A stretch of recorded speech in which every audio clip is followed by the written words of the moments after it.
Alhamdulillah, game yang paling mendebarkan. Lawan dengan tim nombor 20 yang tak menang lama dan akhirnya kita pun berjaya menang dengan depa.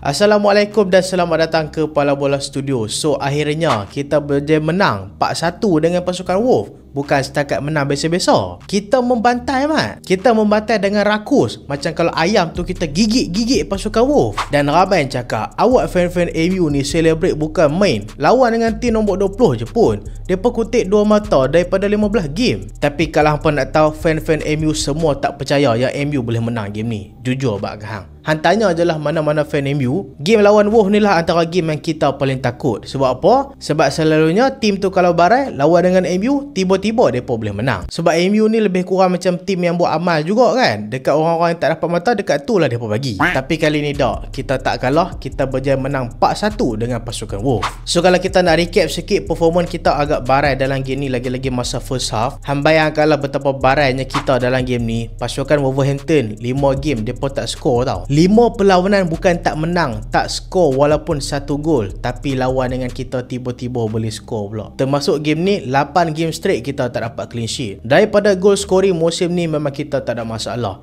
Daripada segi goal scoring, kita tim ketiga terbaik yang skor paling banyak gol dalam EPL. Kita just kalah belakang City dengan Arsenal saja. Tapi daripada segi bolos, kita antara pasukan yang terburuk juga. Hang bayangkan kalau kita punya defensive team ni bagus, mungkin lah ni kita tengah fight dekat top 3 ataupun top 4 EPL. Tapi okey lah kan, ni baru first full season untuk Ruben Amorim. Dan Wolf pula dalam game ni, mereka memang main macam pasukan yang memang barai. Aku tak pernah tengok musim ni ya, tim sebarai macam pasukan Wolf. MU dalam game ni tak adalah padu sangat, tapi boleh makan Wolf sampai dapat 4-1. So kita mulakan dengan goalkeeper dulu, iaitu Sam Lemers. Sekali lagi tak dapat clean sheet, bolos 1 gol lawan dengan tim yang tak bolos 5 game. Tapi bagi aku tu bukan salah dia. Cuma aku tengok daripada segi ball contribution dia agak kalut lah. Dia tak macam masa mula-mula main join MU. Tapi kadang-kadang nampak juga momen dia tenang, kadang-kadang nampak dia momen terburu-buru. Aku harapkan lepas ni dia konsisten tenang. Cuma satu benda je dekat Lemers ni, positioning kena jaga sikit. So aku bagi dekat Sam Lemers 6/10. Pemain centre back yang pertama iaitu Noussair Mazraoui. Mazraoui dalam game ni aku tengok dia bagus daripada segi bertahan, tapi bila dia main hang boleh tengok dia bagi improve daripada segi attacking. Dia bantu Ahmad, dia bantu Bruno, dia bantu Mbeumo untuk naik attack. Tapi daripada segi bertahan pun tak adalah terlalu bagus, tapi bagi aku okey. So aku bagi dekat Mazraoui 6/10. Eden Heaven makin improve berbanding game lepas, tapi dia still lagi buat banyak silly mistake dalam game ni.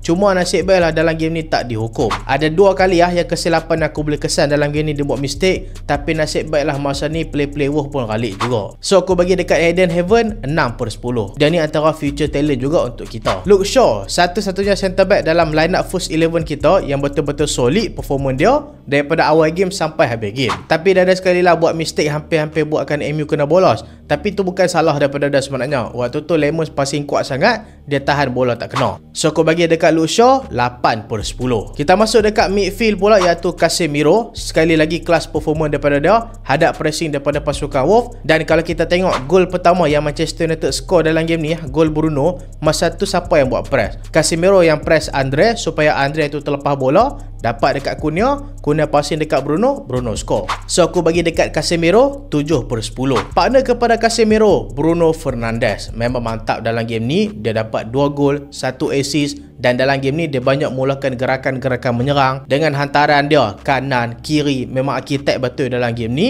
So aku bagi dekat Bruno Fernandes 9/10. Cuma agak frust lah gol kedua yang dia score tu. Aku harapkan dia bagi dekat player lain. Contoh bagi dekat Kobe Mainoo ke, bagi dia semangat, ataupun bagi dekat Matheus Cunha. Tapi sebenarnya kalau hampa perasan, Bruno nak bagi tahu penalti ni dekat Cunha, tapi Cunha yang tak mau ambil. Iyalah lawan dengan bekas kelab dia kan. Kalau dia ambil penalti nampak macam sengaja pula dia nak skor lawan dengan bekas kelab dia. Kita masuk dekat bahagian wingback, right wingback, Amad Diallo. Menari-nari dalam game ni.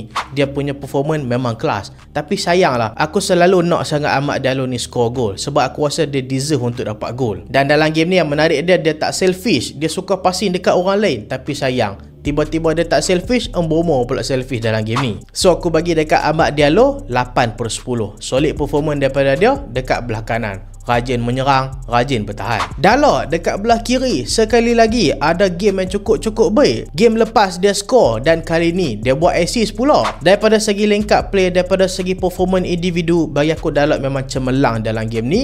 Lagi-lagi dia buat assist pula dekat Bryan Mbeumo. Dia buat good run sebelum dia passing dekat Mbeumo tu. So aku bagi dekat Dalot, aku memang happy untuk dia.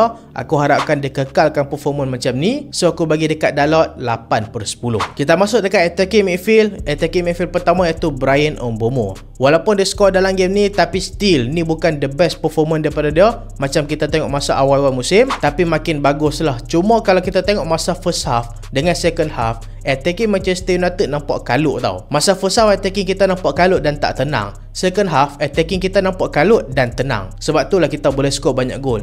Cuma masalah dia, Mbeumo satu-satunya player yang main macam masa first half. Dia dapat bola, dia selalu hilang bola. Dapat bola, eager sangat nak dribble seorang-seorang, tak mau passing kat orang lain. Dia kira macam dia nak skor cepat-cepat. Tapi nasib baiklah dalam game ni, Dalot boleh passing dekat dia dan dia dapat first goal dia dalam game ni. Bukan performance terbaik Bryan Mbeumo sebab kita dah set standard high untuk dia, tapi still a good performance. So aku bagi dekat Mbeumo 7/10. Partner kepada Bryan Mbeumo dalam game ni, Mason Mount. Hui, padu mat. Dia punya performance dalam game ni kan, memang 5 bintang lah mat. Kalau hang buat performance lawak dekat atas stage tu, juri bagi 5 memang perform mat dia main. Aku dah kata dah, dia ni memang padu. Nak tengok pemain tu padu, bukan tengok daripada segi dia main semua. Dah, hang dah nampak first touch dia pun hang dah tahu dah dia ni bukan pemain biasa-biasa. First touch dia, ketenangan bila pegang bola, dia punya passing, dia punya vision. Kalau dia konsisten main, tak injured, aku berani jamin dah dia lagi padu daripada Bruno. Bukanlah nak bagi dia fight dengan Bruno, dah. Tapi daripada segi creativity, daripada segi ketenangan, touch dekat bola tu. Sebab itulah Chelsea berjaya jual dekat MU dengan harga 55 juta.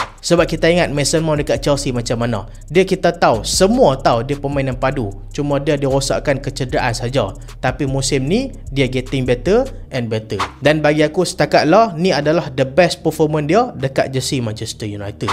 So aku bagi dekat Mason Mount 10/10. Lepas tu dia score lagi gol kan. Pemain yang terakhir iaitu striker kita. Aku tak tahulah striker sebab kita dalam game ni main macam tanpa striker, iaitu Matheus Cunha. Lawan dengan bekas tim dia sendiri, setiap kali dia pegang bola, fan-fan Wolves memang duk boo dia saja. Tapi dalam game ni dia berjaya hadap pressure dengan cukup tenang. Gameplay dia smooth, dia punya link up play, first touch dia mantap. Selalu dapat bola tiba-tiba dia buat backheel, MU dah boleh attack sebab play Wolves tak expect dia punya touch tu. Cuma kalau hampa pasal dalam game ni, Wolves depa lepaskan 4 gol tau. Dan aku rasa depa patut do better. Tapi pemain-pemain lain score, Mason Mount ke, Bruno ke, Mbeumo ke, depa biar gol masuk macam tu saja. Tapi bila Cunha nak score, hoi, depa kata not today lah bro. Aku rasa Wolves lagi pilih kalah 10-0 daripada depa kalah 1-0, gol tu Cunha score. Memang depa tak bagi Cunha score mat. Setiap kali Cunha dapat bola, hang tengok play Wolves tiba-tiba jadi prime tu weh. Kacau habis-habisan. Ada sekali Cunha nak shoot masuk gol dah, tiba-tiba ada defend depan line pula. Hoi, memang depa tak mahu Cunha score. Tapi bagi aku, performance daripada Cunha pun mantap dalam game ni, 8/10. So kita masuk dekat sub pula. Sub pertama adalah Leny Yoro. Bagi aku bila dia masuk dalam game ni, dia offer more daripada segi defensif dan juga ketenangan dekat pertahanan dan juga aerial duel. Aerial duel kita first half kita banyak problem tau. So bila Yoro masuk ni, memang nampaklah kita improve daripada segi pertahanan. Dan aku suka tengok perkembangan Yoro, dia dah tak kalut macam hari tu lagi. So aku bagi dekat Yoro 7/10. Untuk Lisandro Martinez yang selalu bila main dia main left centre back, tapi dalam game ni dia main betul-betul centre back jadi last man dalam game ni dan berjaya. Dia berjaya partner dengan Shaw, partner dengan Yoro dengan cukup tenang. Yang paling shock tu bila dia dapat bola, dia relax dulu tau. Dia tak ada kalut-kalut nak hantar bola. Dia tenang, dia kawal tempo game. So aku bagi dekat Licha 7/10. Kobbie Mainoo akhirnya setelah sekian lama Amorim duk taram dia, peram dia sampai jadi busuk. Game lawan dengan Wolves ni barulah bagi dia main. Tapi sayang, dia mainkan Kobbie Mainoo dekat posisi Casemiro, yang mana bagi aku memang nampak Kobbie Mainoo tak selesa main kat situ. So bagi aku disebabkan Amorim letak dia dekat posisi yang tak betul, buatkan Kobbie nampak macam struggle juga dalam game ni untuk main dekat posisi defensive midfield. So aku bagi dekat Kobbie 5/10. Patrick Dorgu, sorry to say, bila dia masuk kita punya attacking belah kiri sekali lagi mati. Dia tak ada attacking minded tau. Yang paling ku geram ada sekali Shaw passing dekat dia, lepas tu Shaw lari naik atas, lepas tu hantar dia buat apa? Boleh dia pergi passing belakang pula. Aku tak faham lah benda tu kan. Sakit hati mat. Bila seorang centre back naik atas, hang nak dia buat apa? Mestilah dia nak menyerang. Lepas tu hang boleh pula pergi passing belakang.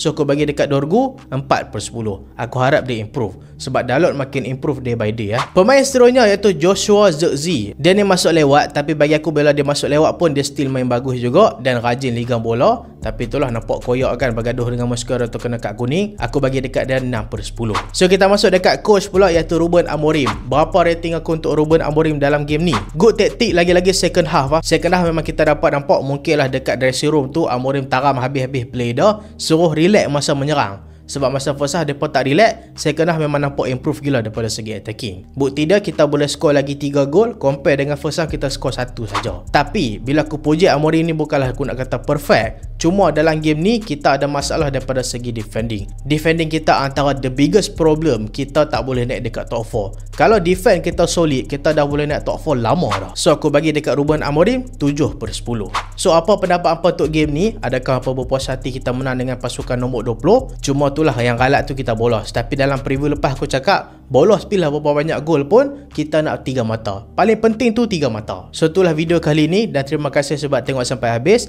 Jangan lupa like, jangan lupa share, jangan lupa subscribe. Aku Solehan, Assalamualaikum.